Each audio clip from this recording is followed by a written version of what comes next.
Matter in our surrounding का यह video part 7 है। ठीक है, हम लोग पिछले वीडियो में पढ़ चुके हैं, ऑलरेडी पढ़ चुके हैं properties of particles of matter.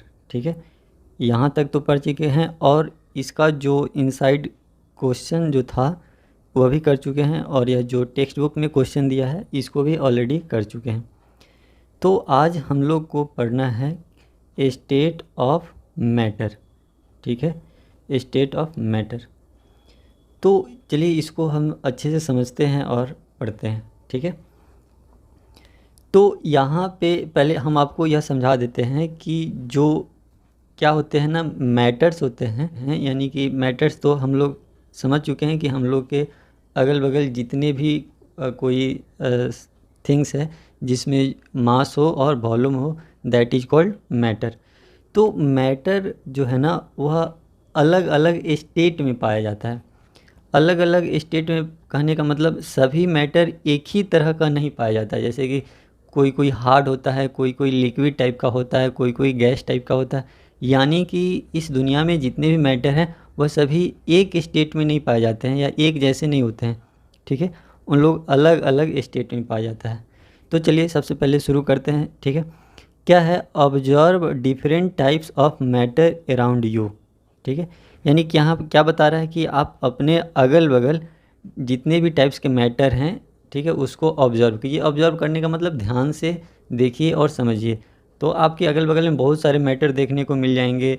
Cycle, table, chair, bed, pen, कुर्सी, वाटर, मिल्क, ऐसे बहुत सारे चीज़ मिल जाएंगे। ठीक है, और क्या आपको वहाँ पे यह देखना what are its different state. अब आपको यह देखना है क्या सभी का स्टेट सेम है या अलग अलग है। तो आप यह देखिएगा कि किसी किसी का स्टेट अलग है, किसी किसी का स्टेट एक जैसा है। जैसे कि आप देखिएगा कि कोई कोई सॉलिड में होगा, यानी कोई कोई हार्ड होगा, जो किसी किसी का शेप फिक्स होगा, किसी किसी का शेप फिक्स नहीं होगा, कोई कोई एकदम लाइट होगा, किसी का कोई प्रॉपर शेप नहीं होगा। यानी कि आप इसको ऑब्जर्व कीजिएगा ना तो आपको अच्छे से पता चल जाएगा कि आपके अगल बगल जितने भी मैटर्स देखने को मिले वह सभी मैटर्स का स्टेट एक जैसा नहीं था। ठीक है, तो क्या है कि we can see that matter around us exist in 3 different states, solid, liquid and gas. ठीक है, तो आप यह देखिएगा कि आपके अगल बगल जितने भी मैटर आप देखे होंगे, ऑब्जर्व किए होंगे, तो आप बस यही 3 ही स्टेट में देखे होंगे। या तो कोई कोई ऐसा मैटर होगा जो सॉलिड में होगा, नहीं तो कोई कोई लिक्विड में होगा, नहीं तो कोई कोई क्या होगा, गैस में होगा। बस यही आप 3 स्टेट्स देखे होंगे। यानी कि आपके अगल बगल जितने भी मैटर्स होंगे, ठीक है, तो वह 3 स्टेट में ही पाए जाएंगे। ठीक है, तो आप यहाँ पे हाईलाइट कर लीजिए क्या है, क्या है? Matter around us exist in 3 different state, solid, liquid and gas. ठीक है, यानी कि जो हम लोग के चारों तरफ जो मैटर्स हैं, यानी कि मैटर्स 3 स्टेट्स में एग्जिस्ट करते हैं, सॉलिड में, लिक्विड में, गैस में। ठीक है, नेक्स्ट क्या है? These states of matter arise due to the variation in the characteristics of particles of matter. ठीक है, यहाँ पे एक बहुत ही इम्पॉर्टेंट बात बताया जा रहा है। ठीक है, अब आप यहाँ पे खुद से सोचिए कि आपको इस दुनिया में जितने भी मैटर हैं सभी एक जैसे ही क्यों नहीं हैं।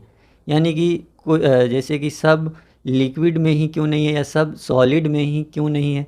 कोई कोई आपको गैस में देखने को मिल जा रहा है, कोई कोई आपको हार्ड सॉलिड में देखने को मिल जा रहा है, कोई कोई आपको लिक्विड में देखने को मिल जा रहा है। तो फिर इस पे सोचने वाली बात है कि जितने भी मैटर्स हैं वह सभी यह अलग अलग स्टेट में क्यों होते हैं। ठीक है, यानी कि सबका स्टेट एक जैसा क्यों नहीं होता है। तो यहाँ पे एक चलिए आपको एक सबसे बड़ी बात बता देते हैं कि एनसीईआरटी जो है ना बहुत ही बेहतरीन बुक है। अब यहाँ पे उसको उस लेवल से पढ़ना होगा। अब जैसे यहीं पे आपका एक क्वेश्चन बन के तैयार हो गया। क्या है क्वेश्चन? कि जितने भी मैटर्स होते हैं ना वह डिफरेंट स्टेट में क्यों पाए जाते हैं, why does matter exist in different form या डिफरेंट स्टेट। तो इसका आंसर यही है कि जो मैटर्स का, पार्टिकल्स का जो प्रॉपर्टी है ना वह अलग अलग होता है। उसी कारण जो है ना, जैसे कि यह तो हम पढ़े हैं ना कि मैटर्स का पार्टिकल एक दूसरे को होल्ड करके रखता है, मैटर का पार्टिकल्स कंटिन्यूअस मूविंग में होता है, मैटर्स का पार्टिकल्स बहुत छोटा होता है। ऐसे बहुत सारा जो मैटर्स का पार्टिकल का प्रॉपर्टी पढ़े थे ना, यही प्रॉपर्टी है, यही रीज़न है कि जो मैटर्स है ना वह सभी क्या होते हैं, डिफरेंट फॉर्म में पाए जाते हैं, सॉलिड में, लिक्विड में, गैस में। यानी कि हम यह कह दें कि अगर जो मैटर्स का जो पार्टिकल्स है, अगर उसके पास इतना स्पेशल कैरेक्टरिस्टिक्स या प्रॉपर्टी अगर नहीं होता, तो इस दुनिया में जितने भी मैटर हैं ना वह सभी डिफरेंट फॉर्म में नहीं पाए जाते हैं। ठीक है, यानी कि इस यहाँ पे आपको जितने भी मैटर्स हैं ना वह डिफरेंट फॉर्म में इसलिए देखने को मिलते हैं क्योंकि जो मैटर्स का जो पार्टिकल्स है ना उसका प्रॉपर्टी अलग अलग होता है। तो इसीलिए जैसे कि किसी मैटर्स का पार्टिकल मूव करता है तो कहीं कहीं अगर कोई ज़्यादा मूव कर रहा होगा तो वह लिक्विड गैस में हो जाएगा, कोई कोई कम मूव कर रहा होगा तो सॉलिड में हो जाएगा। तो अगर काश इन केस अगर मूव करता ही नहीं, इन केस अगर मैटर्स का पार्टिकल मूव करता ही नहीं तो यह डिफरेंट फॉर्म आपको देखने को नहीं मिलता, या मैटर का पार्टिकल एक दूसरे को अट्रैक्ट करता नहीं तो भी आपको यह डिफरेंट फॉर्म देखने को नहीं मिलता। यानी कि आपको यह डिफरेंट फॉर्म, मैटर का डिफरेंट फॉर्म देखने को क्यों मिल पा रहा है, क्योंकि जो मैटर का जो पार्टिकल्स का प्रॉपर्टी है ना उसी के कारण। ठीक है, तो यहाँ पे आपका एक और इनसाइड क्वेश्चन बन गया। ठीक है, अब इसको भी आप हाईलाइट कीजिए। क्या हाईलाइट करना है कि matter arise due to the variation in characteristics of particles of matter. यानी कि आपको यह याद रख लेना है, रट ही लेना है, एक क्वेश्चन यहाँ पे बन गया।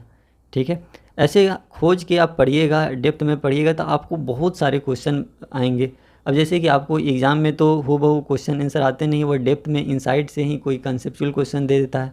अगर यही क्वेश्चन आ जाए जैसे कि हाँ matter, why does matter exist in different form या डिफरेंट स्टेट्स, तो इसका आंसर यही होगा due to characteristics of particles of matter. यानी कि मैटर का पार्टिकल का जो कैरेक्टरिस्टिक्स है ना, इसी के कारण मैटर जो है ना अलग अलग स्टेट्स में पाए जाते हैं। ठीक है, next, now let us study about the property of these 3 states of matter in detail. यानी कि यहाँ पे जो 3 स्टेट्स हैं ना मैटर का, कौन कौन, सॉलिड, लिक्विड एंड गैस। तो हम एक एक करके हम पढ़ेंगे। पहले सॉलिड के बारे में पढ़ते हैं, फिर लिक्विड के बारे में पढ़ेंगे, फिर गैस के बारे में पढ़ेंगे। ठीक है, तो चलिए स्टार्ट करते हैं। अब सबसे पहले क्या पढ़ना है, सॉलिड स्टेट ऑफ मैटर। ठीक है, ठीक है, तो सबसे पहले यहाँ पे अब आगे पढ़ना है कौन सा एक्टिविटी है, एक्टिविटी 1.9। ठीक है, चलिए अब यहाँ पे भी आपको क्या करना है, कुछ एक्टिविटी आपको करने के लिए बोल रहा है। ठीक है, तो आप एक्टिविटी कीजिए। ठीक है, और तब इस एक्टिविटी से क्या कंक्लूजन निकल रहा है फिर आपको हम समझाएंगे। ठीक है, तो सबसे पहले क्या एक्टिविटी करने के लिए बोला है, क्या है, कॉलेक्ट। ठीक है, क्या बोला है, कॉलेक्ट द फॉलोइंग आर्टिकल्स। यानी कुछ आर्टिकल्स को कॉलेक्ट करना है, जैसे एक कोई पेन ले लेना है, एक बुक ले लेना है, ठीक है, एक नीडल ले लेना है एंड एक पीस ऑफ वुड ले लेना है। ठीक है, वुड स्टिक्स।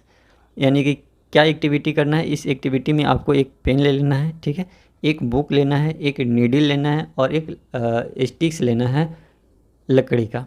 ठीक है, अब उसको आपको क्या करना है, sketch the shape of above article in your notebook by moving a pencil around them. ठीक है, यानी कि आपको उसको, जैसे कि आप पेन ही है या नीडल ही है, उसको आप अपने नोटबुक या कॉपी पे रखिए। ठीक है, और उसको चारों तरफ से पेन से स्केच कीजिए, यानी कि उसका शेप बन जाना चाहिए। ठीक है, तो चलिए, all do all these have different shape. तो आप देखिएगा कि जिस तरह से आप शेप बना रहे थे ना, तो जैसे आप नीडल का बनाएं या लकड़ी बुक का बनाएं कॉपी पे, लेकिन अगर हम बोले कि आप पेन वाटर को ले जाइए और अपने बुक कॉपी के ऊपर रखिए और उसका शेप बनाइए, तो क्या आप बना पाओगे? नहीं बना पाओगे। हम बोल रहे हैं कि कोई गैस को ले जाइए अपने नोटबुक पे रखिए और उसका शेप बनाइए उसको चारों तरफ से, नहीं बना पाओगे। लेकिन हम बोल रहे हैं ना कि एक मैचिस बॉक्स ले जाइए या पेन ले जाइए अपने नोटबुक पे रखिए और उसको चारों तरफ से पेंसिल से घेर के उसका शेप बनाइए, तो आप बना पाओगे। ठीक है, तो अब यहाँ तक, तो यहाँ एक दिमाग समझना पड़ेगा कि जैसे कि इस सब का हम शेप बना पाएँ, इसलिए बना पाएँ क्योंकि इसका शेप फिक्स था। बट वही हम हवा का शेप कॉपी पे नहीं बना सकते थे, वही पानी का यानी कोई लिक्विड का हम नहीं बना सकते थे। ठीक है, चलिए अब आगे देखिए, what happen if they are hammered, pulled और ड्रॉप। अगर हम उसके ऊपर हैमर्ड रखेंगे, यानी कि अगर हम जो भी पेन था, नीडल था, बुक था, अगर उसको हम हैमर से मारेंगे या नीचे ड्रॉप कराएंगे या गिराएंगे तो क्या होगा? तो उसका वो मतलब टूट भी सकता है, ठीक है, नहीं भी टूट सकता है, उसका शेप चेंज भी हो सकता है। चलिए उसको आगे क्लियर करते हैं क्या करना है। Are these capable of diffusing into each other. अच्छा एक और देखना है कि एक यहाँ पे जैसे कि पेन है, ठीक है, एक यहाँ पे पेन है, ठीक है, और एक पेन और हम इसके ऊपर रख दिए, तो क्या यह डिफ्यूज हो जाएगा? यानी क्या यह इसका पार्टिकल इसमें चला जाएगा और इसका पार्टिकल इसमें आ जाएगा? तो नहीं, ऐसा नहीं है। अगर यहाँ पे टेबल है, टेबल के ऊपर अगर हम कोई बॉक्स रख दिए तो क्या यह एक दूसरे से डिफ्यूज हो जाएगा? क्या इसका पार्टिकल इसमें और इसका पार्टिकल इसमें चला जाएगा? तो ऐसा भी नहीं है। और आप यह भी देखिएगा कि अगर इसको कंप्रेस भी कीजिएगा ना, ठीक है, अगर आप इसको कंप्रेस करते हैं तो यह कंप्रेस भी नहीं हो पाएगा, ठीक है, फोर्स लगा के। तो ओवरऑल यह एक्टिविटी कुछ नहीं है। हम अब एक्टिविटी को समराइज करते हैं, ठीक है। अब यह एक्टिविटी आपको क्या समझाना चाह रहा है? जैसे कि आपको यह एक्टिविटी यह समझाना चाह रहा है कि जो भी आप आर्टिकल्स लिए हैं, ठीक है, तो यह पॉसिबल था कि उसका शेप आप नोटबुक पे बना सकते हैं, ठीक है। बाकी आपको अगर कोई लिक्विड दे दिया जाए, बोला जाए कि अपने कॉपी पे रखिए और उसका शेप बनाइए, ठीक है, तो नहीं बन पाएगा। कोई गैस दिया जाए, बोला जाए कि उसका शेप बनाइए अपने नोटबुक पे, तो नहीं बन पाएगा, ठीक है। तो इससे आपको क्या कंक्लूजन मिल रहा है कि जो सॉलिड होता है ना, तो सॉलिड का शेप क्या होता है? फिक्स होता है, ठीक है। नेक्स्ट, ठीक है, यानी कि आपको यह बता रहा है कि कुछ ऐसे भी मैटर्स होते हैं इस दुनिया में जिसका शेप फिक्स होता है, बट कुछ ऐसे भी मैटर होते हैं इस दुनिया में जिसका शेप फिक्स नहीं होता है, ठीक है। जैसे कोई लिक्विड हुआ, गैस हुआ, इस सब का कोई शेप नहीं होता, बट आपको ऐसा भी कुछ मिलेगा जिसका शेप फिक्स होगा, ठीक है। फिर आपको कुछ ऐसे भी मैटर मिलेंगे, ठीक है, जिसको हैमर से मारोगे तो वह टूट जाएगा, बट कुछ ऐसे होंगे कि जो नहीं टूटेंगे। कुछ ऐसे भी होंगे जो कंप्रेस हो जाएंगे, यानी कि जिस पे आप कंप्रेस कीजिएगा ना तो कंप्रेस हो जाएगा, बट कुछ ऐसे भी आपको मैटर्स मिलेंगे जो कंप्रेस नहीं हो पाएगा। तो इस अनुसार क्या किया गया है, साइंस उसको डिवाइड किया गया है कि जिसका अगर शेप फिक्स हो, ठीक है, जो कंप्रेस ना किया जाए, ठीक है, उसको हम क्या कहेंगे? सॉलिड कहेंगे, ठीक है। यानी क्या है? All the above are example of solid, यानी कि ऊपर जितने भी दिए थे ना वह सभी के सभी सॉलिड हैं। अब यहाँ पे सवाल यह क्या आता है कि सॉलिड का ऐसा क्या प्रॉपर्टी है, यानी कि हम कैसे डिसाइड करेंगे कौन कौन सा मैटर सॉलिड है, ठीक है। तो we can observe that all these have a definite shape, distinct boundary and fix volume, that is have negligible compressibility. यानी कि नेग्लिजिबल कंप्रेसिबिलिटी का मतलब हम उसको कंप्रेस नहीं कर सकते, यानी बहुत कम कर सकते हैं, इतना कम है कि उसको नेग्लेक्ट करके ही चले, कंप्रेस नहीं हो सकता है। तो यहाँ से आपको एक बहुत ही इम्पॉर्टेंट क्वेश्चन बन सकता है, बन गया है, और इसको आप अंडरलाइन कर लीजिए, सॉरी यहाँ पे नहीं है, कि जो क्या है question, what are the characteristics of solid, ठीक है, यानी कि सॉलिड का कैरेक्टरिस्टिक्स क्या होता है या प्रॉपर्टी ऑफ सॉलिड क्या होता है। तो सॉलिड का प्रॉपर्टी क्या होता है कि सॉलिड का शेप क्या होता है? फिक्स होता है, ठीक है, उसका वॉल्यूम भी फिक्स होता है, ठीक है, और उसके बाद क्या है? नेग्लिजिबल कंप्रेसिबिलिटी होता है, ठीक है। तो यह हुआ सॉलिड का प्रॉपर्टी, ठीक है। अब आगे चलिए देखते हैं। Solids have a tendency to maintain their shape when subjected to the outside force. यहाँ पे एक कॉम्पिटिटिव एग्जाम में क्वेश्चन पूछा हुआ था, इसको भी अंडरलाइन कर लीजिए। यह एक बहुत ही इम्पॉर्टेंट बात को बताया गया है कि सॉलिड जो होते हैं ना, जितने भी सॉलिड हैं, जैसे ईंट हुआ, पत्थर हुआ, पेन हुआ, तो वह चाहता है अपना स्टेट को मेंटेन रखना, यानी कि हम सॉलिड है तो सॉलिड में ही रहेंगे, ठीक है। आप भले ही मेरे ऊपर कितना हो फोर्स लगा लीजिए, कितना भी कुछ कर लीजिए, हम सॉलिड ही रहेंगे, ठीक है। हम कंप्रेस नहीं होंगे, हम अपना शेप को चेंज नहीं करेंगे, ठीक है। तो यह सॉलिड के पास यह एक प्रॉपर्टी होता है कि जो अपना शेप को चेंज नहीं करता है, ठीक है, यानी कि उसको रेसिस्ट करता है, अपने शेप को मेंटेन रखता है, अपने शेप नहीं बदलता है, ठीक है, कंप्रेस भी नहीं होता है। तो यह एक किसका प्रॉपर्टी है? तो सॉलिड का प्रॉपर्टी है, ठीक है। Next, solid may break under the force but difficult to change their shape so it are rigid. ठीक है, अब यहाँ पे क्या है, एक यहाँ पे डिफाइन करना है what do you mean by rigid. ठीक है, चलिए हम आगे हालांकि एक्सप्लेन करेंगे। ठीक है, बट यहाँ पे क्या बता रहा है कि सॉलिड को ना क्या ब्रेक तो किया जा सकता है अंडर हाई फोर्स, यानी कि आप बहुत ज़्यादा फोर्स लगाइएगा तो उसको, कि यहाँ पे एक इम्पॉर्टेंट टॉपिक आया, क्या है, रिजिडिटी। ठीक है, तो हम रिजिडिटी को हम आगे एक्सप्लेन करेंगे। ठीक है, चलिए अब यहाँ तक तो आपको समझ में आ गया कि यहाँ पे क्या था कि solid may break under a force but it is difficult to change their shape. ठीक है, यानी कि सॉलिड जो है ना ब्रेक तो हो सकता है, अगर आप बहुत ज़्यादा फोर्स लगाइएगा तो टूट तो सकता है, बट वो अपना शेप नहीं चेंज कर सकता है, खुद ब खुद अपना शेप चेंज नहीं करता है। ठीक है, तो यही एक क्या है, सॉलिड का क्या है, कैरेक्टरिस्टिक्स है। ठीक है, तो सबसे पहले आपको यहाँ तक हम जहाँ तक पढ़ाए हैं तो यहाँ तक आपको ढेर सारा क्वेश्चन बन के आया। ठीक है, एक तो सबसे पहला क्वेश्चन यह बना कि मैटर जो है ना डिफरेंट स्टेट्स में क्यों पाए जाते हैं। ठीक है, सेकेंड है कि क्या है, सॉलिड का प्रॉपर्टी क्या है। ठीक है, सॉलिड का प्रॉपर्टी क्या क्या है। आपको यह भी क्वेश्चन बन सकता है कि ऐसा कौन सा रीजन है कि हम पेन या नीडल या कोई लकड़ी का टुकड़ा या कोई मैच बॉक्स को हम अपनी नोटबुक पे रख के उसको ड्रॉ कर सकते हैं। तो इसका यही रीज़न है कि उस सबका शेप क्या होता है, फिक्स होता है। ठीक है, और क्या है यहाँ पे एक नेक्स्ट क्वेश्चन था, तो यहाँ पे देखिए आपको क्वेश्चन क्या क्या है हम आपको बताते हैं। क्या है यहाँ पे, अब इसको नोट डाउन ही कर लीजिएगा क्या क्या क्वेश्चन है।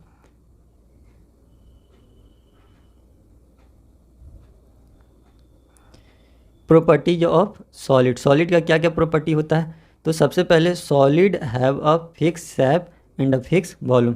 चलिए इसको आप अपने नोट्स में मेंटेन करते रहिएगा, जितने भी क्वेश्चन पॉसिबल हैं हम सब क्वेश्चन को एक एक करके बताएंगे, जितने भी इनसाइड क्वेश्चन बन के आ सकते निकल सकते हैं। हम आपको यह भी बात बता दें कि जो एनसीईआरटी है ना वह एक गागर में सागर के समान, एक छोटे से कंटेंट में बहुत कुछ समझाता है, बहुत कुछ उसके अंदर दिया रहता है। तो आपको उसको उसी लेवल से पढ़ना होगा और अंदर से इनसाइड क्वेश्चन खोज के निकालना होगा कि क्या क्या क्वेश्चन बन सकता है। ठीक है, तो सबसे पहले आपको वैसे ही हम पढ़ा भी रहे हैं, तो यहाँ पे सबसे पहले यहाँ पे एक और क्वेश्चन बना ना कि प्रॉपर्टीज ऑफ सॉलिड, सॉलिड का क्या क्या प्रॉपर्टीज है। तो solid have a fix shape and a fix volume, यानी कि सॉलिड का जो शेप फिक्स होता है और वॉल्यूम भी फिक्स होता है। सेकेंड क्या है, solid can not be compressed, यानी कि सॉलिड कंप्रेस नहीं होता है। उसके बाद solid have a high density, अब डेंसिटी क्या होता है हम आपको इसको आगे बताएंगे। ठीक है, उसके बाद क्या है कि force of attraction between particle in solid is very strong. हम इसको पिछले वीडियो में पढ़ा चुके हैं कि जो मैटर्स के पार्टिकल्स के बीच में फोर्स ऑफ अट्रैक्शन होता है, हर मैटर के पार्टिकल के बीच में फोर्स ऑफ अट्रैक्शन होता है, बट जो सॉलिड में होता है ना वो बहुत ज़्यादा होता है। और हम पिछले ही वीडियो में यह भी पढ़े थे कि पार्टिकल्स के बीच में क्या होता है, स्पेस होता है, मैटर्स के पार्टिकल के बीच में क्या होता है, स्पेस होता है। बट सॉलिड का जो मैटर्स के पार्टिकल्स के बीच में स्पेस क्या होता है, बहुत कम होता है, यानी कि नेग्लिजिबल होता है। ठीक है, तो इस तरह से यह क्या था, सॉलिड का प्रॉपर्टी। ठीक है, यानी कि 5 दिए हुए हैं, लगभग आपको 3-4 याद कर लेना है कि प्रॉपर्टी ऑफ सॉलिड क्या क्या होता है। ठीक है, चलिए अब आगे देखिए आगे क्या है।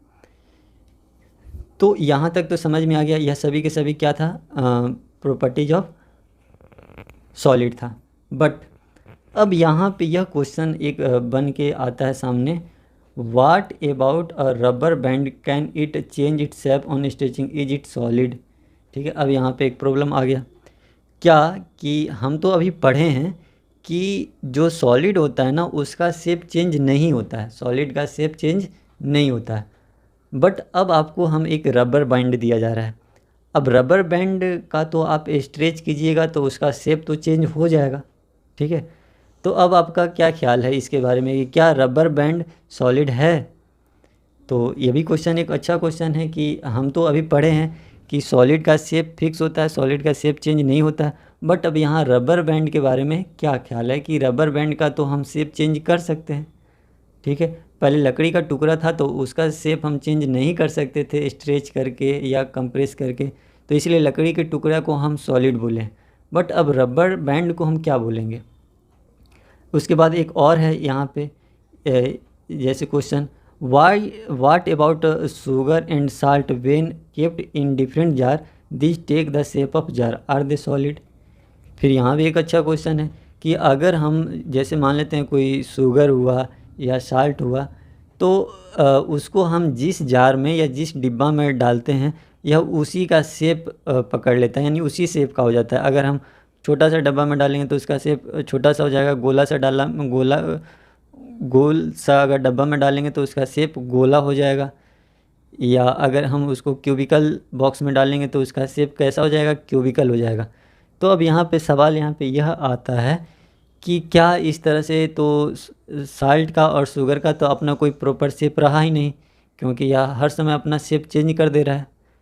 तो अब आपको बताना है कि यानी कि इस कारण क्या शुगर और साल्ट सॉलिड नहीं है, क्योंकि सॉलिड का कैरेक्टरिस्टिक्स है कि शेप क्या होना चाहिए, फिक्स होना चाहिए। बट यहाँ पे चीनी का और नमक का कोई अपना प्रॉपर शेप है ही नहीं, यह चेंज हो जा रहा है।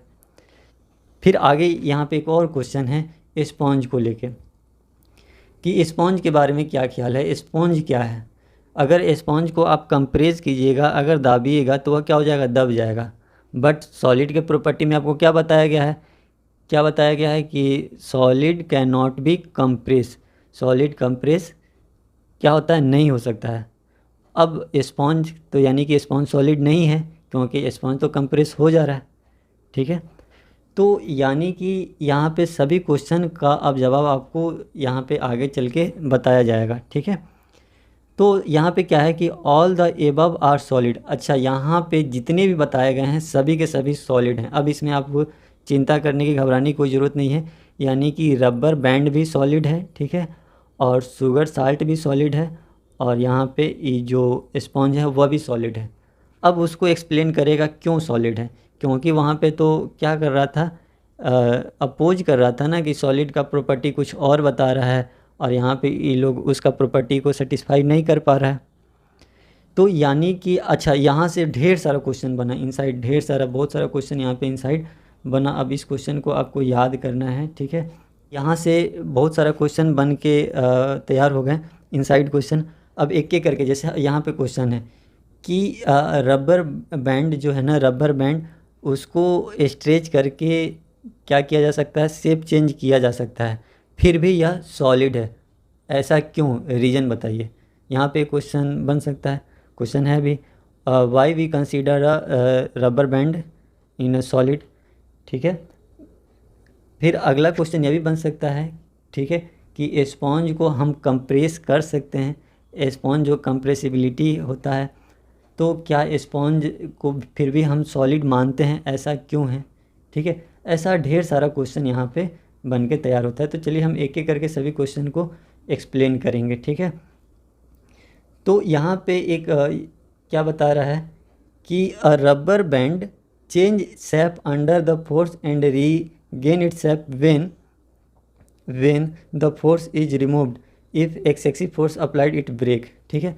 चलिए, अब यहाँ का आपका क्वेश्चन का जवाब मिल गया कि हम रबर बैंड को सॉलिड क्यों कहेंगे, क्योंकि वो तो रबर बैंड को सॉलिड हम इसलिए कहेंगे क्योंकि आप बताना कि जब हम उस पर फोर्स लगाएंगे, ठीक है, तब तक वह क्या होगा, अपना शेप चेंज करेगा, ठीक है।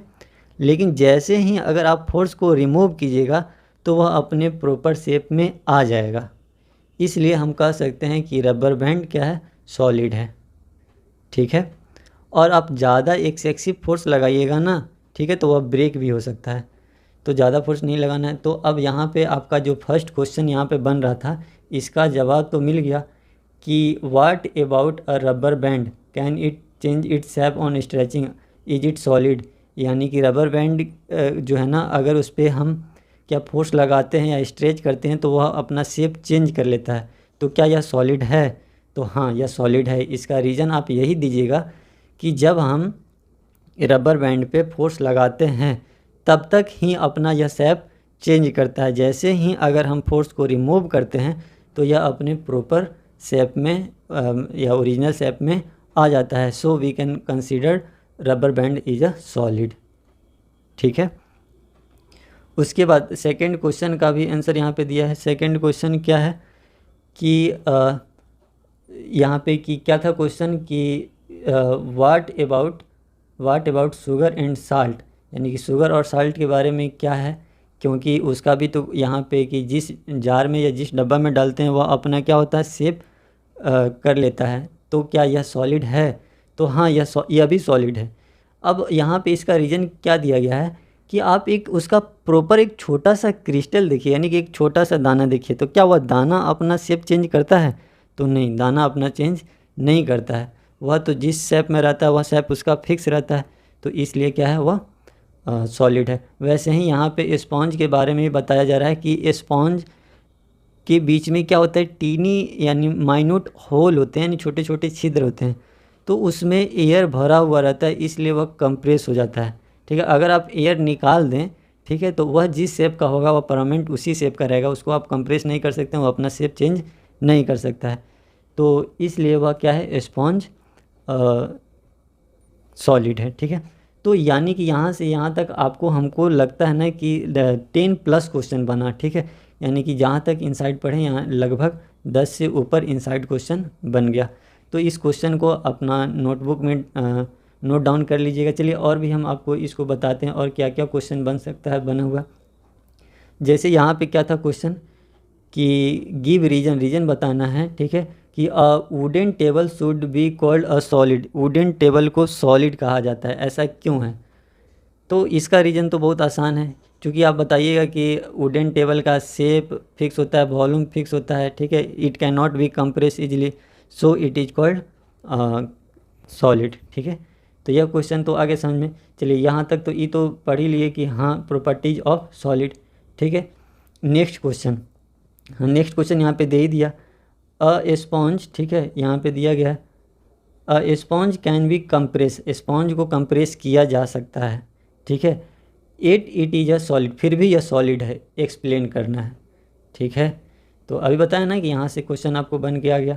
तो इसका देखिए, स्पॉन्ज है माइन्यूट होल, स्पॉन्ज में क्या होता है, एक छोटे छोटे होल होते हैं जिसमें एयर ट्रैप रहते हैं, एयर भरे रहते हैं। जब हम उसको प्रेस करते हैं तो वह हवा बाहर निकल जाता है, इसलिए वह कंप्रेस हो जाता है, इसलिए वह अपना शेप चेंज कर लेता है। अगर हम उसका प्रॉपर हवा को निकाल दें, ठीक है, तब वो अपना शेप चेंज नहीं कर पाएगा। ठीक है, जिस शेप का रहेगा उसी शेप का यह परमानेंट रहेगा। ठीक है, चलिए फिर अगला क्वेश्चन भी है, rubber band change its shape is it solid. तो सबका हम अभी बता दिए कि यहाँ पे बहुत सारे क्वेश्चन बन के आ गए और अलग अलग तरीक़ा से भी ये क्वेश्चन पूछ सकता है। ठीक है, तो आप सबको अपने नोटबुक में नोट डाउन कीजिएगा और अच्छे से इसको मेंटेन कीजिएगा नोट्स को। ठीक है, चलिए नेक्स्ट क्वेश्चन क्या है, a substance has no mass can be considered as it a matter.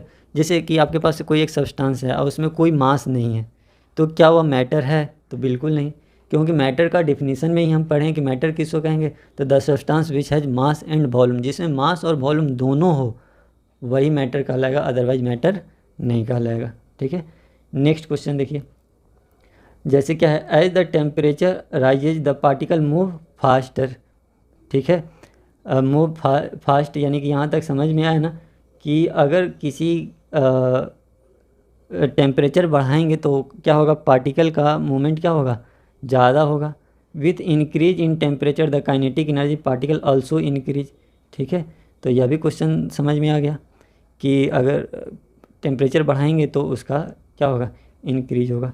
ठीक है, चलिए यहाँ पे तो हम इसको पहले ही बता चुके हैं कि डाइवर मतलब वह जो पानी के अंदर डाइव करता है, तैरता है। तो the diver able to cut through water in swimming pool, the property shown by the matter. क्या है कि जो मैटर है स्पेस बिटवीन देम, मैटर्स के पार्टिकल्स के बीच में स्पेस होता है, इसी कारण वह क्या होता है, डाइवर उसको कट कर पाता है। ठीक है, चलिए इसमें कौन सा जो है ना रूम टेम्परेचर पे सॉलिड होता है, तो स्टोन भी क्या होता है, सॉलिड होता है, सैंड भी क्या होता है, सॉलिड होता है। तो यहाँ पे होगा बोथ ए एंड बी। ठीक है, तो आज के वीडियो में इतना ही रहने देते हैं। अगले वीडियो में हम यहाँ पे क्या पढ़ेंगे, द लिक्विड स्टेट। ठीक है, तो आपको यहाँ तक अभी लगभग मुश्किल से 1 2 3 ही पेज पढ़े होंगे। इतना ही में लगभग आपको 50+ क्वेश्चन बन के तैयार हो गए। ठीक है, तो इस तरह से आपको एनसीईआरटी से बाहर कहीं से क्वेश्चन नहीं आता है। आपको जब आएगा तो एनसीईआरटी से ही आएगा, बुक से ही आएगा। एनसीईआरटी हम बार बार बता रहे हैं कि एनसीईआरटी सफिशिएंट है, बहुत अच्छा बुक है, बट आप उसको उस लेवल से डेप्थ में लाइन बाय लाइन पढ़िएगा और उससे जितने भी क्वेश्चन अराइज हो सकते हैं, बन सकते हैं, आप बनाइएगा और उसको अपने नोटबुक में नोट डाउन कीजिएगा। ठीक है, आपको जब जिस दिन आपको यह चैप्टर कंप्लीट होगा उस दिन आपको अच्छे से समझ में आ जाएगा कि यह चैप्टर आपके लिए पूरे अच्छे तरीक़े से 100% कवर हो गया। ठीक है, तो आज की वीडियो में इतना ही रहने देते हैं, फिर नेक्स्ट वीडियो में हम पढ़ेंगे the liquid state of matter.